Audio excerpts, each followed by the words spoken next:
Great, good afternoon. Welcome to this next episode of Club Soda's Meet the Scholar. Club Soda help people sort of renegotiate and rethink their relationship with alcohol, and one of the ways that they do that is with engaging with current and I guess eminent researchers in the field of alcohol, sobriety and wellbeing. So this next episode is a pleasure to be joined by Wendy Masterton.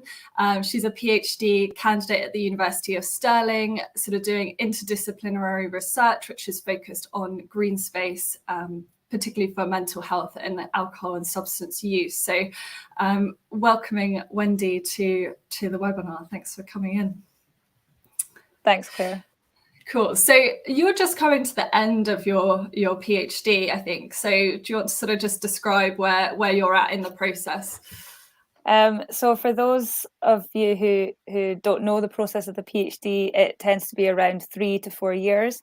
And then at the end of that, once you submit your thesis, you then have a few months to, well, I say relax, but to reread it and get to know it in a real depth. And then you have what's called a viva, which is like an oral defense of your thesis, where external examiners who are experts in the field will come and ask you questions about your thesis. And at the end of that process, that's when you're hopefully awarded your doctorate, and they sort of pat you on the back and say, excellent, there you go, you're a doctor now.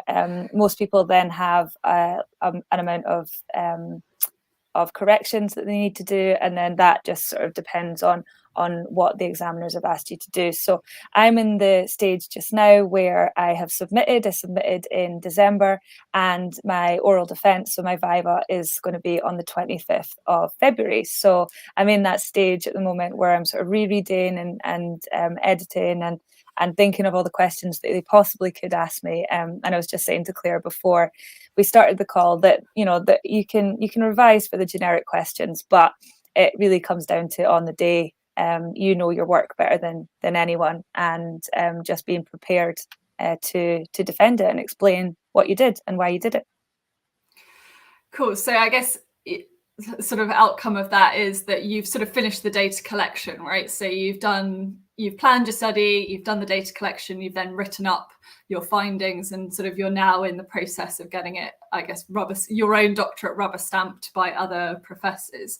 But you have published work out of this study, and I guess that's going to be the basis of today's discussion, right? So Great. So just a note to the viewers, if anybody's like watching this live, you can put in questions underneath whatever platform you're viewing this on, like Facebook and YouTube, and we'll feed those into the discussions. But so green space and substance use is quite a niche field within alcohol studies itself, but then more broadly. So how did you find yourself investigating green space use for alcohol substance use? Well, it's funny because I've always been interested in outdoors and outdoor sports when I was growing up. So I think from a personal point of view, that's where my interest in sort of green space and the role of nature and being outdoors impacting mental health, that's where that came from. But I've also worked in a residential school over the last 7 years, and I really saw the benefit of outdoor education there. And a lot of the kids that I worked with had experience of substance use within their families, and they spoke about how being in nature, being outside, really helped with things like anxiety and when they finding things really difficult. And I just found it a really interesting area, and I thought that there was a lot of kind of potential there. But and I think it's really important to say actually that more and more people are struggling with their mental health. We're not just talking about in residential settings. I think things like COVID as well has exacerbated some of the mental health challenges in some people. And then if you think about the statistics relating to substance use as well, particularly in the UK, but in Scotland, where I'm based in particular, they're very concerning. And there's certainly a need to focus on interventions that support people where they're at and in a holistic way, but sort of while limiting rising costs, I guess. So there's a suggestion that green spaces and green space programs could be lower cost than other more traditional treatment routes. So when I started my PhD, in the first year, of course, you do a lot of reading and really got to kind of know the green space field and the substance use field. And that's when I really kind of realized where the gaps actually were and the gaps in the research and how my research could fit into it. So what I found was that although green space groups exist for different client groups, for people with problem alcohol use, problem illicit drug use, as well as for just mental health more generally, there's still a really kind of limited understanding about why they work and in what context they work. So that's where my research lies now, and how I kind of progressed from first year to where I am just now. Oh, you got there. And although it's like quite a niche, as with all PhDs, they're quite niche area, you know, I think there's something about green space and then mental health, which translates across the population, right? So I hope that this is going to be relevant, of interest to not only, you know, people in Club Soda, but broader than that as well. So, and we've used the term green space already about, you know, 6 times or however many. Can you give us a bit of an overview as to what green space and green space programs are before we sort of delve into it? Yeah, of course. And it's funny because that's actually one of the first questions I get asked by lots of different people. And there's lots of different uses of the term, lots of variation and types of spaces. But when I use the word green space, I'm really using it as like an umbrella term to refer to the natural environment. So any type of natural or semi-natural undeveloped greenland. So places like parks and gardens, wilderness, woodlands. And when I say green space program, what I mean is a targeted health program situated in a green space. So things like garden therapy, adventure therapy, wilderness therapy, and they can be based in, like I said, gardens, wilderness, care farms, woodlands, a real variety of places, but they have the aim of improving health in some way. That's quite a big variety. I was thinking, you know, in my head, maybe I'd conceptualized it as working on an allotment sort of program or going for walks. You know, you see a lot of invites locally, sort of like mental health walks and stuff, but you just sort of detailed quite a range there for people to look into. So thinking about the connection between mental health and green space, what's an overview of the sort of benefits of green space and mental health? So just thinking about green space more generally and mental health. So obviously that's a really wide question. Green space can promote positive health and well-being in lots and lots of different ways. But if you look at the literature, sort of more generally, the wider literature, there appears to be sort of 3 main pathways. So first of all, through what's called ecosystem services. So these are the benefits which nature provides in a passive way. So things like air oxygenation, climate regulation, and then there's things like restoring capacities, which really kind of describes improvements in health through attention restoration, through stress recovery. And then the third pathway is relative to building capacities. So there's 2 pathways within this building capacities, and these are physical health and mental health. So it's really important, obviously, here to acknowledge that mental health is not its own isolated pathway, and there's clear interlinks between all the pathways that I've mentioned before. But if we unpick the relationship with mental health and green space a little bit more, so thinking about one of the kind of main studies or key studies done recently, where data was collected from around 20,000 people across England, and it showed that those who spent 2 hours in nature per week had consistently better health than those who spent less than 2 hours in nature. And there's a vast number of studies now that show a link between green space and mental health, both in the UK and internationally.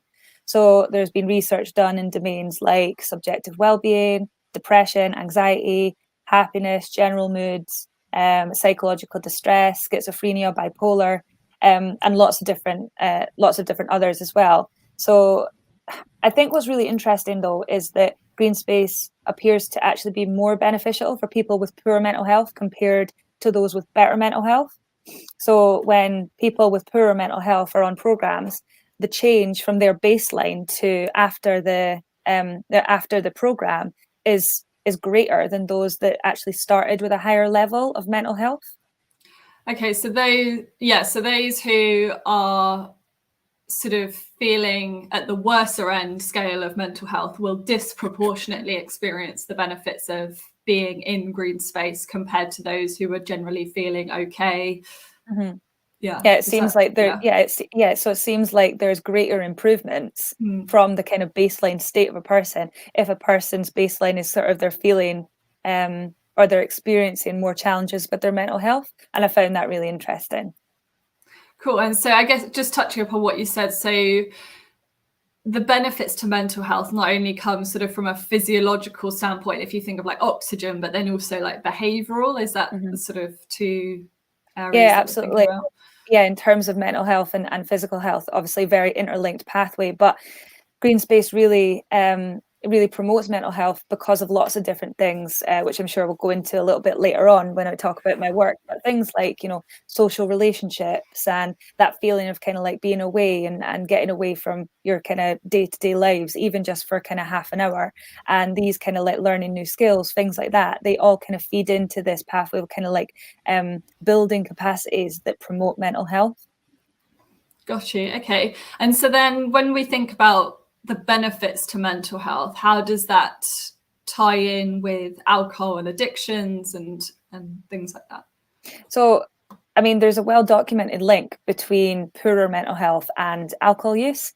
So, for example, some people will drink alcohol to cope with previous poverty, to cope with existing challenges and existing life circumstances, for example. But despite using alcohol to cope, on the other hand, alcohol can also exacerbate mental health challenges. So if you link green space into this, like I said before, green space is more beneficial for people with poorer mental health compared to those with positive mental health. So if green space improves mental health, particularly for those with poor mental health, then could there be a subsequent effect on the use of substances like alcohol? So what I mean by this is if green space improves health, could there be a preventative effect there on substance use? And could green space kind of play a role in mitigating harm and reducing health inequalities for particular groups? Yeah, so if we're saying that those who use alcohol, for instance, are more likely to have had pre-existing mental health issues and then maybe exacerbates those that it does have. So can green space, I guess, are you looking at sort of or considering whether green space prevents alcohol use in the first place or reduces the harms experienced? I mean, both. I think that there is the potential for both of them to to be true. My research looks more at kind of supporting people with existing problem substance use, both alcohol and illicit drug use. But there's certainly the idea that it could have a preventative effect and a sort of a preventative effect on sort of starting to use alcohol or other substances, or to kind of prevent it from getting worse. Gotcha. Okay. And so you mentioned inequalities in your last answer, and I just want to sort of like pounce on that word. But you know, when we talk about self-care, particularly in popular discourses, and I know within the sobriety community online, it's used quite a lot as, you know, sobriety as a form of self-care, but obviously not. I think sometimes we overlook the fact that not everybody can have access to this self-care. Like, what does it cost money? Is it, you know, a physical, is there a need to be physically able to access things like green space, that sort of thing? So what are the barriers to green space, like there are sort of, you know, in terms of inequalities and self-care? Mm-hmm. I mean, you're absolutely right. And these types of barriers can really range from macro level to individual level. So, and you mentioned some of them already, like barriers can include things like cost of the program or ease of getting there, safety as well. And I think also in relation to COVID, that's really put up quite a lot of challenges too. And there was actually a study done quite recently in Glasgow that looked at green space and showed that actually people going to green spaces had reduced for some groups during COVID. And this could be due to, I mean, a number of reasons. For example, some people were more anxious about leaving home. Some people were shielding. A lot of people were working frontline and didn't have the time to go out and actually go to these spaces. Women and older adults were also shown to not be going to green spaces as much and as often. And I think that that's really interesting, because I think that kind of discourse wasn't shown as much over COVID. There was a lot of media attention on people's increasing use of green space, and people were going to parks and people were going out for their walk a day. But actually there was research that showed that there was continued existing inequalities in that had actually been exacerbated by the pandemic. So then thinking about other things like equipment can be a barrier as well. People maybe don't own the right footwear or own the right clothing. And again, linking that to the pandemic, like we're no longer able to kind of share items as easily. And then things like caring responsibilities as well. So even these kind of practical situations that people have, and I think like physical capabilities, that's another one, that like mobility issues where people might not actually be able to go to some of the programs that are set up, or concern about whether they will or will not be able to manage it. And then things like medication, treatment needs. So people who are on daily prescriptions might not be able to go on overnight programs. People on detoxes might not be able to go to various programs as well. And then you've got previous experience too, that if people have had less experience with nature in the past, then it's possible that they would need like a buddy system to go with them. And same with kind of negative treatment experiences before. So if you think about if a person's been let down by previous treatment services and they've had negative experiences with like health services, the criminal justice system, the care services, like, and the care system, then why would they trust another program that's kind of put on? And then thinking from like a kind of more macro level as well, like the funding landscape is really challenging for lots of different programs. I'm not just talking about green space programs, but funding is tricky, and unfortunately some areas get more funding than others as well. So that can be really difficult to navigate in terms of actually meeting client needs, like where they're needed, and meet clients kind of where they're at as well.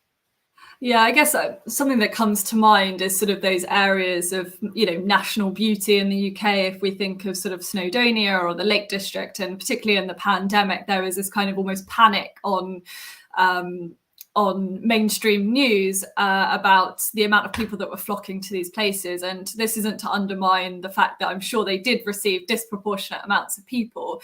But I think the people that had the ability, the access, the time, the money, the knowledge to go to those places are not necessarily those who would, like you say, disproportionately experience the benefits of green space. And then are they, I guess, based on what you're saying, are they the ones that are likely to receive that kind of funding pool as well, rather than a sort of, I'm going to use an extreme cliche, but like an inner city vegetable garden, right? Like instead. So I guess there are a few extreme examples. Yeah, absolutely. And also, I mean, there's research that's been done that kind of talks about how actually providing green space isn't enough.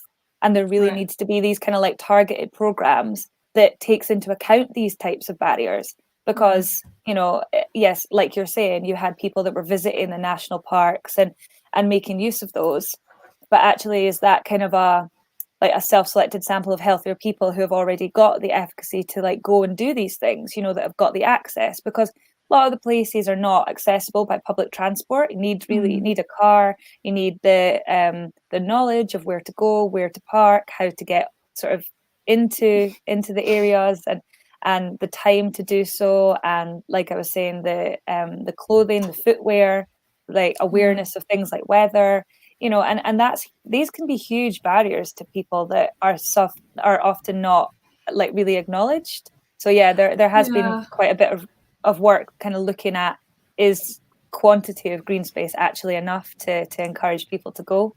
Yeah.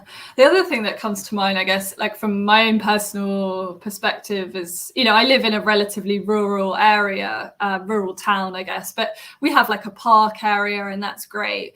But particularly thinking about the pandemic and women's additional burden that they took on in terms of childcare and work, you know, there was this big campaign by the local council to be like, hey, use your park, it's great for your mental health. But something that local women keep saying to me and pointing out to me is like, there's no friggin' lighting in this park, right? So, so we can only use the park between 9 and 5 on a good day. You know, and even for those who are like just trying to walk their dogs every day, you know, they've got to do that between certain hours. And I think half of the population of the town is excluded between certain hours because they won't invest in lighting just because of a gender like violence issue. And that's something to sort of, you know, just from a generic perspective, not green space programs, but it's those kind of inequalities as well. Yeah, and that's something that's come up quite a bit in my work, is when people refer to ease of access, that doesn't just mean proximity of the park, it means actually lighting, like the footpaths, even places to sit down for people who have got mobility issues. These are all kind of things that are linked to that ease of access, but are maybe toilets, not. Yeah, exactly. Yeah. And these are maybe not things that are kind of instantly thought of when you say, oh, well, it needs to be accessible. You know, a lot of people then think of proximity. You mean when a group of men in the local council, parish council, get together and decide what green space is going to be? And yeah, it's key to having sort of the representatives on those decision-making committees to make sure that it's going to meet requirements, isn't it? So after we've spent quite a while like bashing the inequalities or highlighting them, what can we do to sort of, or what's the research suggesting that we can do to reduce those barriers? So I think the first thing is by being aware of them. I mean, I've already said that we sometimes think of things like access means proximity, or, you know, we don't consider some of the things that are going on wider aspects of people's lives. You know, it's not just about developing green space or developing a green space program and then thinking, well, why is nobody coming? Why is nobody attending? Because people have got their own lives. People have got things that they are that is going on outside of this very, very kind of small component. So yeah, my work is kind of looking at these contextual factors and how they impact programs, and these kind of inequalities really have to be addressed when people are kind of developing and implementing programs. And I think one of the most important things to do, or one of the most important things to consider, is really involving potential clients within program development. So there's really kind of a lack of understanding about why some people engage with programs and why some people don't. Even if you've got areas of really kind of like really nice areas of green space, it's really unclear why some people don't use them, or even if there are programs, like why do some people go on them and some people don't. So I think that we really need to be better at unpicking this a little bit. And like we were talking about aspects of safety, for example, things like confidence and actually being able to kind of even get there, even making sure that there's a right mix of facilitators on the program. So I read an article quite recently that said that, you know, 90%, and it might not be 90%, but it's a huge number of kind of facilitators on programs are white, middle class sort of staff. And, you know, if you're actually think about people who are going on the programs, it's not just going to be limited to you know, to white people from white backgrounds. It needs to be inclusive to the people who are within a community. And I think that there's a real kind of that's a real kind of barrier, and I don't think that that's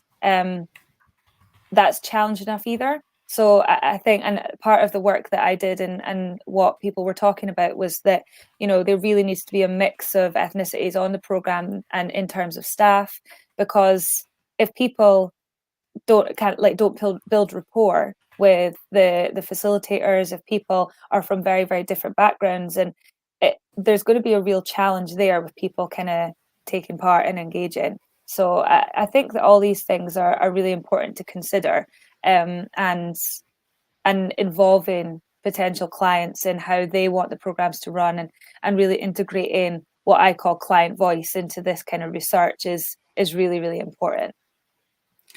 Yeah, I guess that goes back to sort of funding and the, who can afford to get involved in running these programs, right? And perhaps the educational level that's required, the barriers to just even being part of the committees that create those initiatives, sort of equality from the ground up.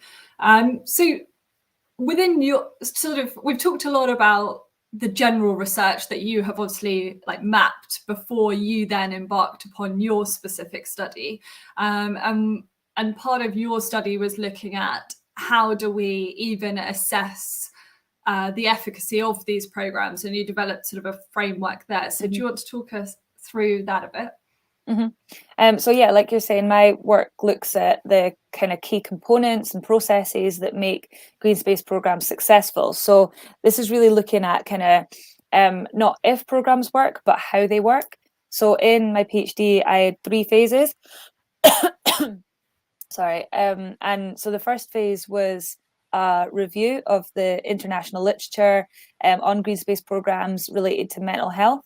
And this review generated what's called program theories, which are really kind of just theories about why the programs work, like what the kind of key ingredients within them are, and what the kind of necessary contexts are that make them successful. So what these program theories consisted of was the idea of being removed from daily lives and stressors. This doesn't necessarily mean going away to like a rural program. It can even be kind of, you used an example of inner city kind of garden allotments, and this was talked about, that still allows that feeling of being away and that sort of being immersed in nature. And then linked to that was having this kind of space to reflect and feeling less confined. And then increased physical activity was spoken about, and it doesn't necessarily have to be high intensity physical activity. It's sometimes described as health by stealth, which I quite like. And it really it describes how people can become physically healthier without even realizing, without it being kind of like a focus of the program. And then self-efficacy, like confidence, was another common theme, both on the program, but also leading to people's lives outside the program. So identifying skills that they've used on the program to overcome challenges, and then relating that to other areas of their life as well.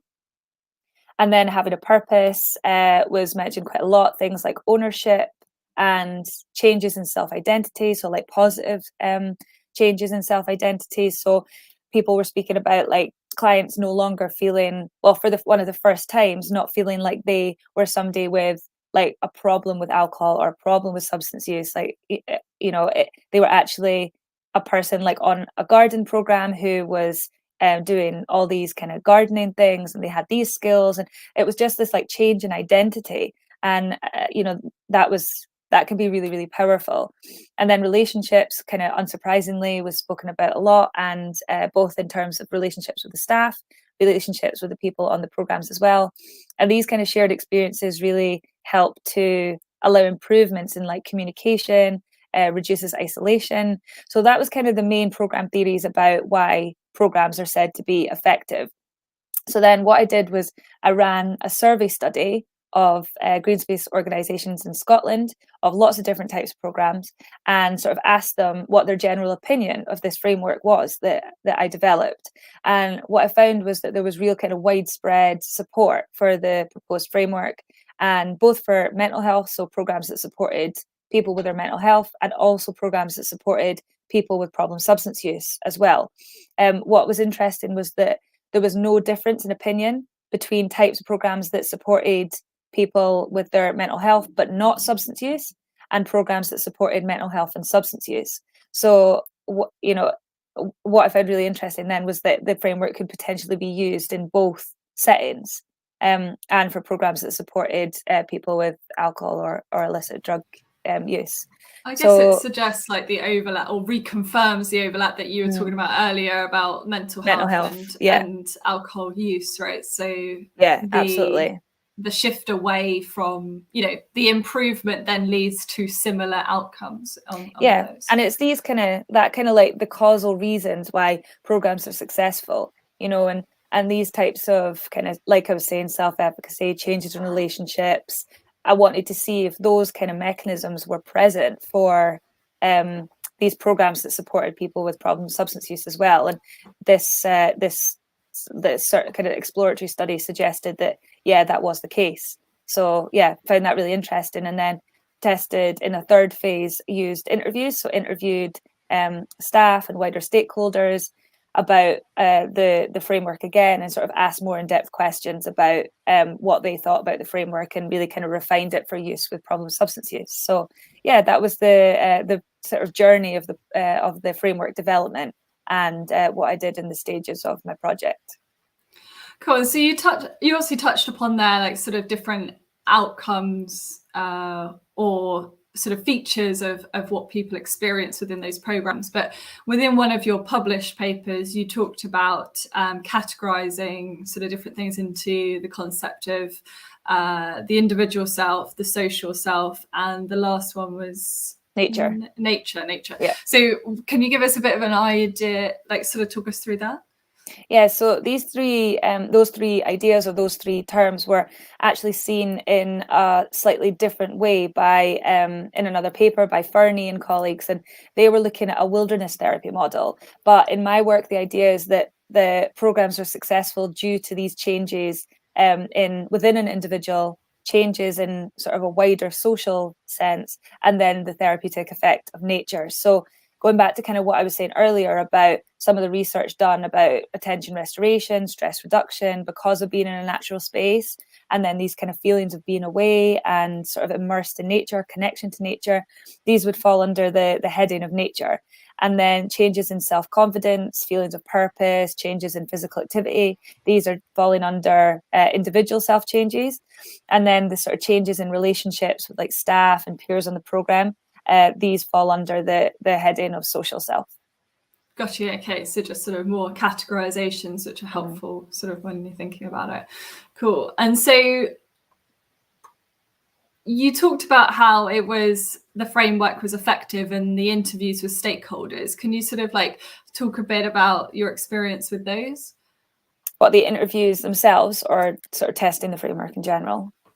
Testing the framework, and I guess the interviews were part of that test. Is that right? Testing of that framework, right? So can you talk us a bit about that?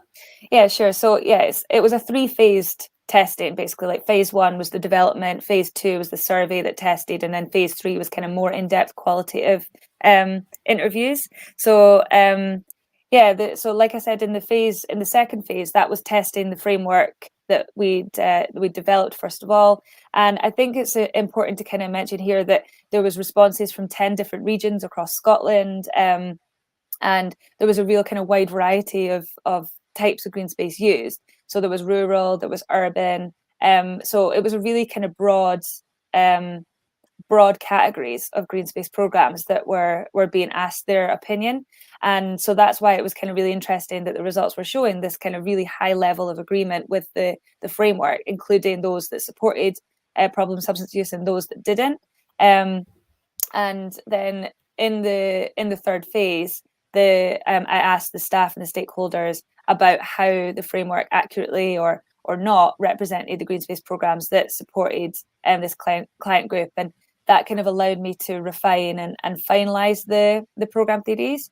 So with the interviews, I ran them in 2 stages. So I ran 17 in total, and I also wanted to say that I couldn't interview clients on the program. I really wanted to, but because of COVID, that really kind of limited what I was able to do in terms of I had to conduct all my interviews remotely, so either on phone or on Teams or Zoom. And there was a lot of kind of ethical considerations about whether I was able to actually find clients who wanted to take part if they weren't on the programs because the programs were shut. And then also some of the programs were still operating, but then they were really limited capacity. And if I took a place from somebody who was meant to be on the programs, then ethically, there's considerations there. But yeah, so the people that I interviewed, they talked about all the things that we've already kind of mentioned, things like getting away from stressors, physical activity, feelings of self-esteem, being part of the community, reduced power imbalance between staff and clients. but they also identified other things that hadn't been identified in the previous framework. So things like COVID, the intervention focus needed to be really specific. So it was clear for the clients what the actual purpose of the program were, whether it was for supporting people specifically with substance use concerns, or if it was kind of more wider support. So kind of dependent on what the client actually wanted out of the program. So if they were going there just to kind of in a low threshold like support with kind of support, like more holistic support, without a real kind of want of reducing substance use, if that wasn't their kind of main desired outcome, then that needs to be made explicit. Or on the other hand, people may want to be going to a support group that does have that focus on reducing substance use. So there really needs to be that kind of clear focus on the actual purpose and the aim of the program, so that people can be supported. Yeah, those with substance use, or say are going to reduce alcohol consumption or trying to maintain sobriety or something like that, if they want to go and meet people with other lived experiences and then don't get that because it's targeted at a slightly different demographic, then it might cause, I guess, a reduction in connection, which is then part of the whether it works or not, right? Exactly. And also you have to think about making sure that the staff have got the right skills to support people in the programs. If it's a mental health program, like that will likely require in some instances a different skill set to supporting people who are perhaps going for like a recovery group, for example. So it goes both ways. It means that the client knows kind of what the outcome of the group is, or like what the purpose of the group is, but it just ensures like safeguarding of the client as well, making sure that there is the actual support there at whatever level the person is needing at that time. So with the interviews and the sort of groups that you contacted, what was the sort of split between those who were just focused on substance use or those that are looking at like broader mental health as well? Is that?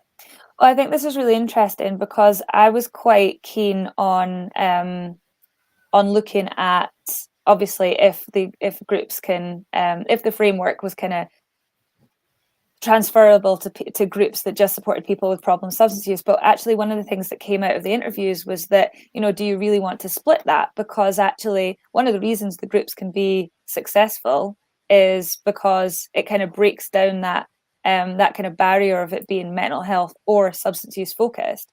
And some of the time, if people are wanting to access mental health services, then they need to be abstinent for a period of time before actually managing to access these kind of mental health services. Whereas a lot of greens-based programs actually provide that kind of holistic, wider ranging support with mental health, also support people with problem substance use.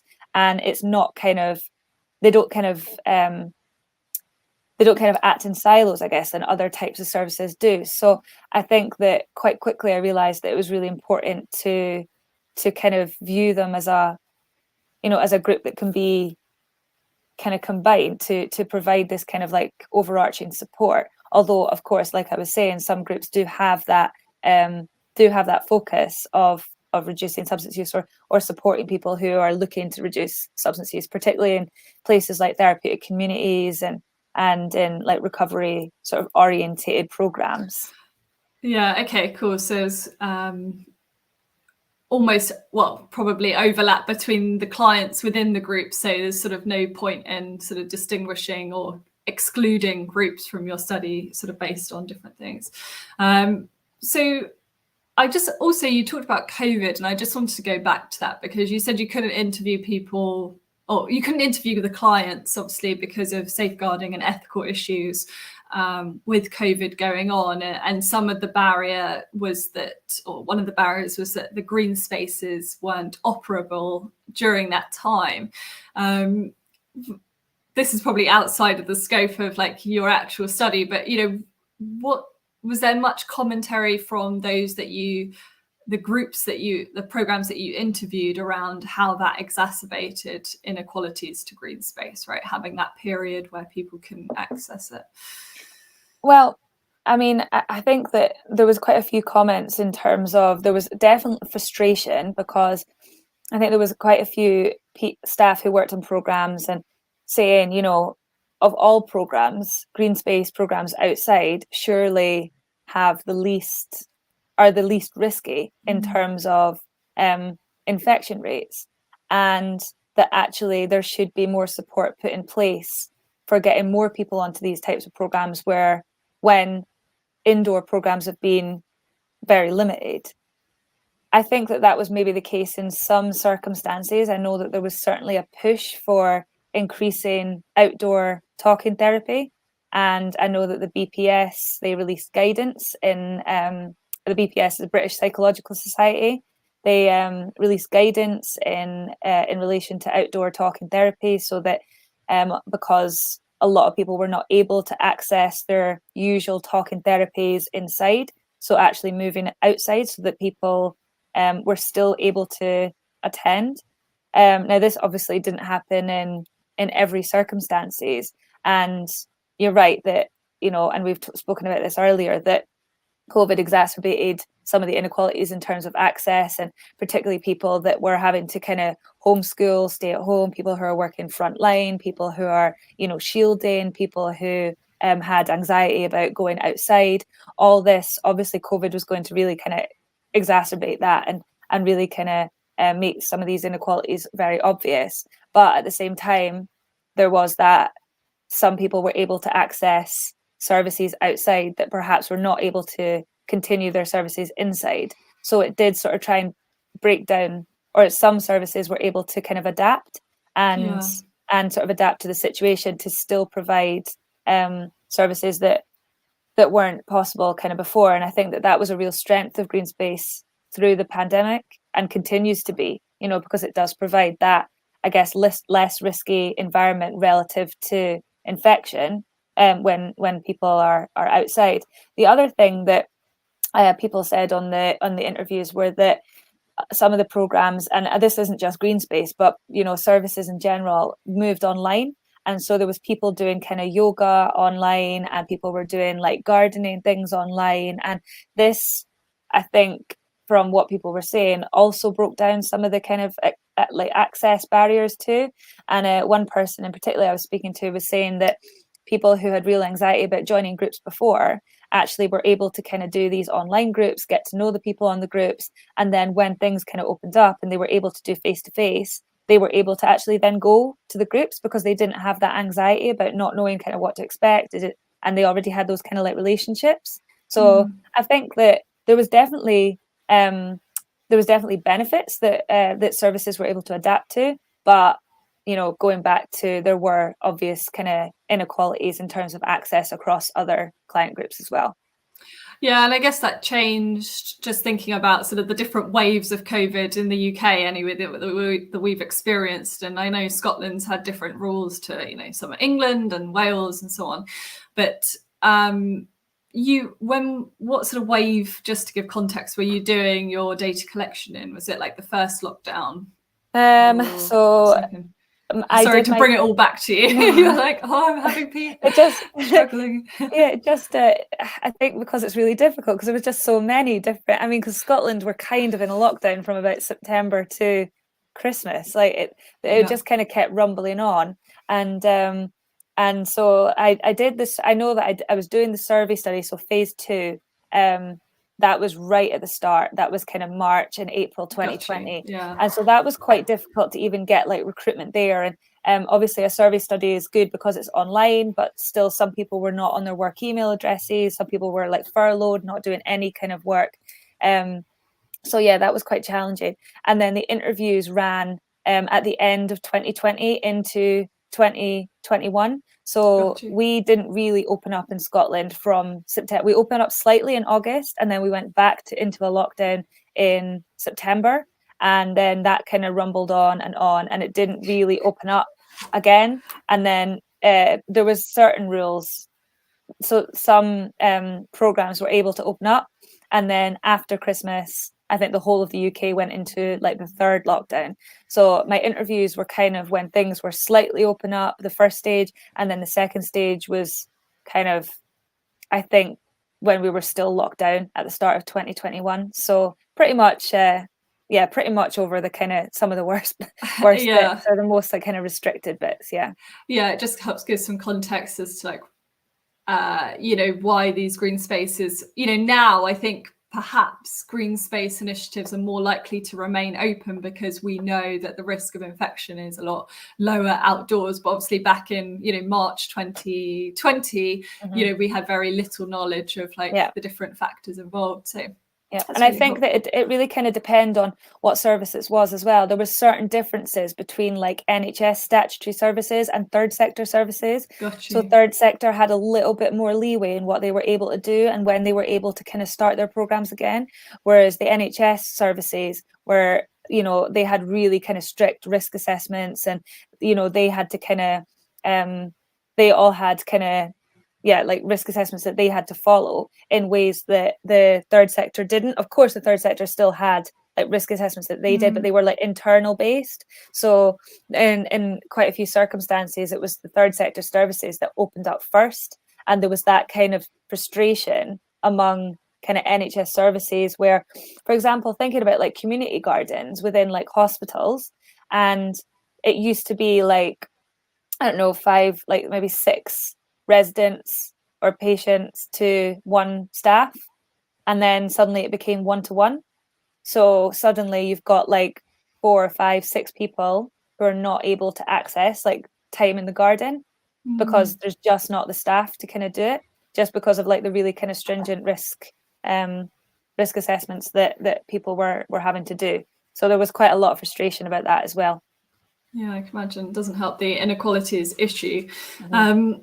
Cool. So in terms of next steps for green space programs, which I know is quite a big topic because you're kind of finishing your PhD and, not sure to what extent you're going to continue on that line of inquiry, but what would they or what do the programs or would you like to see happen next with green space programs and sort of alcohol use?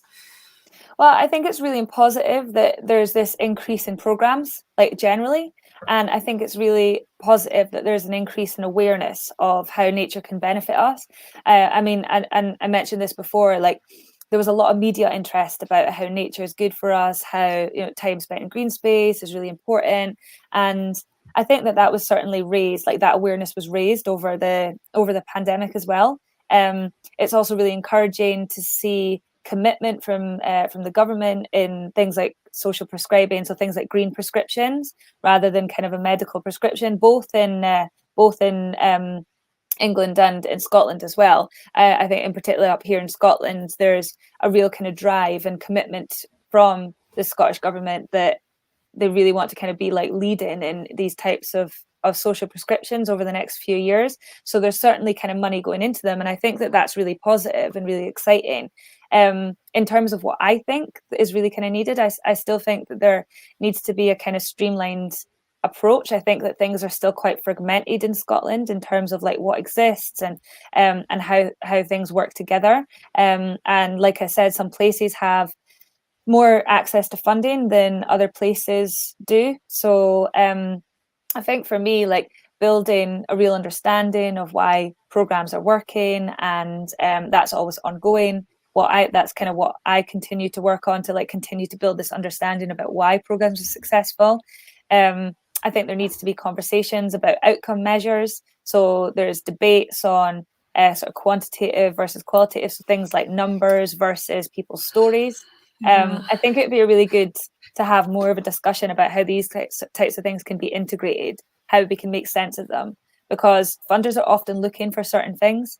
And I think there's a real range of potential outcomes. And I think it's about how best we can actually use them to kind of showcase the potential of programs as well. So those are kind of the main things that I think that could be kind of focused on now in terms of green space and going forwards. Yeah, it's difficult, isn't it? I mean, they are, great suggestions going forwards. I think picking up upon the qualitative versus quantitative, it's a barrier that I see within, the area of alcohol, sobriety studies, non-drinking studies at the moment, and particularly with online community research, similar to green space in the sense of like, how do you best represent the outcomes of that the clients experience. And there's this drive, I guess, by funding bodies to have evidence-based research. And to a certain extent, I guess, for a lot of public health funding, that means like clinical trial style quantitative stuff. But I think it's a bit naive or myopic, I think, at the moment, to presume that people are accessing things like green spaces or online communities individually, like in an isolation, and that actually there's other measures going on. And so how, like, they're engaging in different things at the same time. So how do we remove those variables to understand it? And sometimes qualitative research is the only way that you're kind of really going to understand the nuance in people's experiences. Yeah, absolutely. I think, like, quantitative research can be very difficult as well. Gathering data from people, like, this is what I've heard time and time again from people on these types of programs who are running these types of programs. The last thing you want to do is bring out like a survey at the end of a program and sort of be like, rate this, rate this, because it's like, and even practically, people talking about being in a garden and it's raining and the wind's blowing and they've got like this file of paper like trying to hand. Let me get my clipboard out. Yeah. It's like, is it even realistic, like, gathering these things? And absolutely there is a place for quantitative outcome measures. We're talking about some of the really cool work that's happening in places like Japan with like forest bathing, looking at like these changes in physiological measures. These are quantitative measures, like, cortisol levels and blood pressure and things like that. This obviously has like a real place, but in terms of like the power of a story, like, the power of qualitative research, I think just can't be underestimated. Because when you're talking to people in the programs, clients themselves who are saying, I feel this, I feel this, I feel this, and they're giving you their story of their experience. And you only have to read like people's, you could do a Google search of like people's experiences in nature. We're not even talking about people that have got problem substance use here. We're talking about anybody, anybody that has gone out into nature to improve their health or or whatever. And I think that in terms of communicating the power of nature and the kind of healing power of nature, some funders maybe want the quantitative stuff, but in the day-to-day lives, like, do you, does the kind of the general population want to sit and read like numbers of statistics or numbers of no, probably not. They want to read about the power in a story. Personal stories, I think, tend to be the most impactful in inspiring other people's behavioral change, right? So how then do we use those stories to, like, convince funders, GPs, people who are so used to like these randomized controlled trials and so used to quantitative measures? Like, how do we make this data integrated with that, but have its own place in that kind of like funding landscape as well? So I'm really interested in that, and I'm excited about how that's kind of hopefully going to develop over the next couple of years. Well, it's positive if, like, Scotland, and the public health bodies are eagerly trying to invest in these kind of I'm going to call them alternative, but interventions, particularly with sort of some of the reports that's been coming out about alcohol and substance use in Scotland, and hopefully that will then inspire the rest of Britain to think about their funding and initiatives. So, in terms of making this sort of translatable and like relevant to everybody that's sort of looking at it, how do people find out about green space programs that are kind of near them? I mean, so if people are in Scotland, I would say that one of the best places is looking at the Green Health Partnership pages, because they often have a lot of information about things that are going on.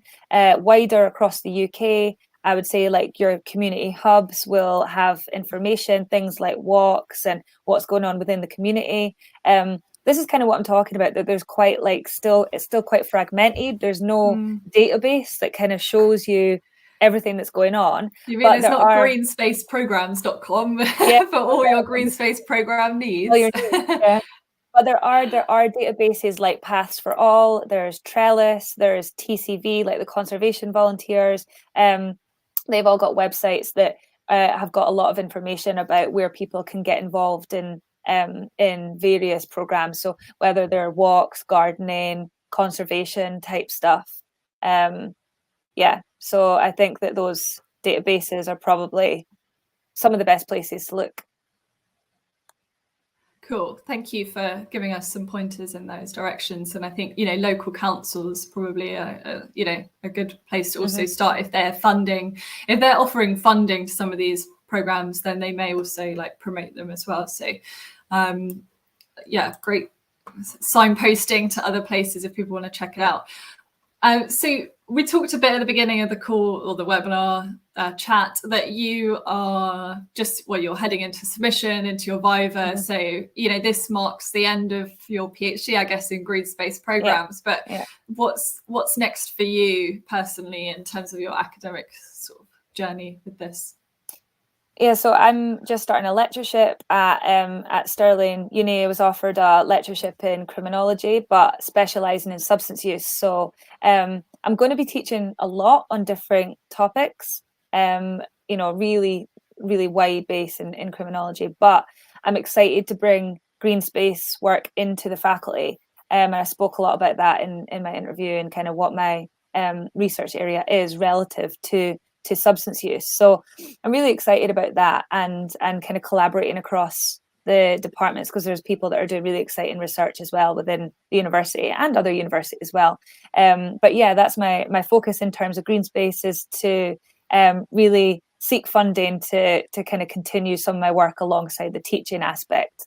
I spoke about there's questions that I still want to answer, in particular client voice, that I've not been able to do yet. And that for me, it kind of leaves me feeling like my work's unfinished in terms of the framework, because I think that it's so important, and we've said that in the call, to integrate client voice into that.